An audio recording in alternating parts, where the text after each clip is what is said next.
Hi and welcome to the Geek Legion of Doom. This is a B-movie review, and today I'll be having a look at the film The REEDS. So this is a British horror film made in 2010. This tells the story of three young couples who decide to go away for a short holiday break in some sort of rural area of the UK where it's kind of marshland, to hire out a boat and have like a boating holiday. We told earlier on that one of the characters, may have come from this area to begin with, but she went into foster care sort of early on in her life. Now, I will have some spoilers in this review because I'm going to have to talk about some of the stuff that happens in this to really sort of go into what I didn't like and did like about this film. So be prepared, there will be some spoilers in this. So I actually went into this film not really knowing what it was about. All I knew, it was a horror film called The REEDS. So the first half of this film is pretty spooky. I don't really know what's going on. Our set of three couples, six people, they sort of run into like a group of like chavvy youngsters who just seem to be sort of hanging around in the local area. Just because, acting like they're a bit of a typical chavs, like young people just hanging around doing nothing basically. So they start going on this sort of boat trip, and a couple of them start sort of seeing some weird things sort of out in the reeds when it starts getting dark, and then the boat sort of gets impaled on a sort of on a spike on the sort of on the bed of this sort of in the water, and actually impales one of the friends. From there, this is where the film really sort of changes tone once it gets to this bit. So far it's been sort of fairly spooky. You don't really know what's going on. It's fairly well acted up to this point, and kind of people are generally making logical decisions. But from the sort of halfway mark, it really just doesn't know where it's going. So the question becomes, would you enjoy a film where it leaves a lot of open-ended questions, or does it annoy you that it just doesn't really make sense? To me, I fall on the latter category. I don't need everything to be explained to me, but it just didn't make enough sense to me. So as I said, from here on, it's going to be fairly spoilery.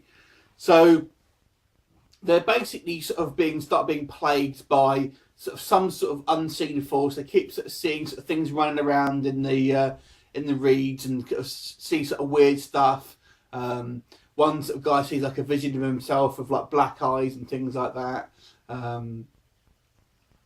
They end up sort of all getting sort of split up to a point, and the guy who gets impaled ends up dying. And then for some reason the boat catches fire, and for some reason his sort of girlfriend gets sort of trapped in there, and we're shown that the body is kind of grabs her and she can't move. Now we don't know if that actually happened, or whether she was just imagining that, but she's sort of saying, I can't move, he's got me. We don't know whether he's come back from the dead or what. That never happened to anyone else, and we don't know what's going on there.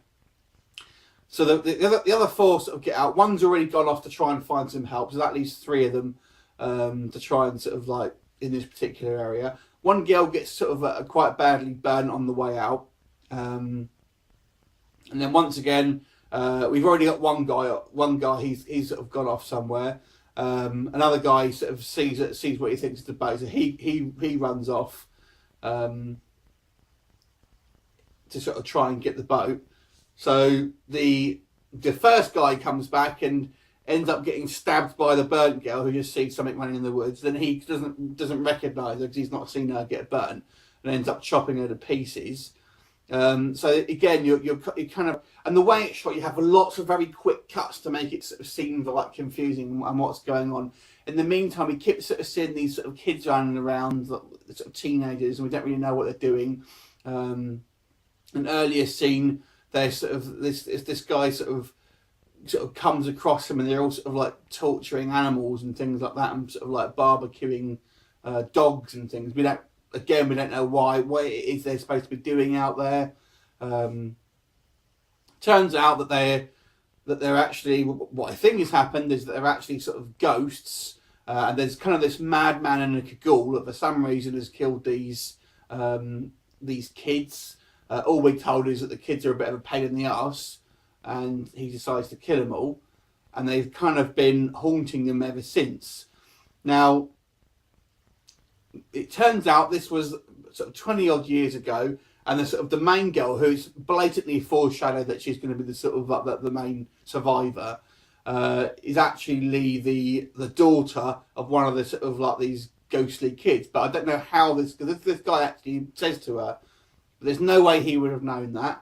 I'm not sure if he's supposed to be a ghost or not. He said he's killed himself a lot of the times, but these ghosts sort of, basically these ghosts are trying to get this group of people to sort of try and stop him or kill him. But why didn't they just let him kill himself? I don't think it knows what it's doing. I mean, for these sort of like these chatty sort of young people ghosts, I think we're supposed to believe that they're meant to be trying to sort of get these people to help them, but they actually are the ones to cause a lot of the issues to begin with, and end up sort of ultimately killing people sort of indirectly. There's also a whole thing where they almost seem to be going back in time and sort of seeing themselves sort of early on in the day. It just doesn't make it's just not a clear thing what's going on. And like I said, I don't think it's necessarily to give audiences all the answers, and it's okay to sort of like leave people wondering, you know, what happened, but not to the point where it's just confusing and it's just not clear what is meant to be happening on screen. And like I said, the first part of this film was, you know, the setup was good, it was well acted, you know, and it was kind of spooky. But then I was just trying to sort of catch what was going on. I just couldn't understand what people were doing and why they were doing it. And there's a couple of okay sort of scenes where we sort of see these kind of young people who have been sort of shot and their sort of wounds, but it just doesn't make sense, unfortunately. This film doesn't make sense, which is a real shame. I actually was quite enjoying it until it kind of went a little bit sort of self-indulgent and a bit weird. So I'm going to have to give this film a 5 out of 10 for me. It just didn't make enough sense for me to sort of give it any higher than that. So it wasn't entertaining because I wasn't enjoying what I was watching, because it was just incoherent. So there you go. Have you seen it? Let me know what you think. Leave me a comment. I look forward to seeing you next time. See you later.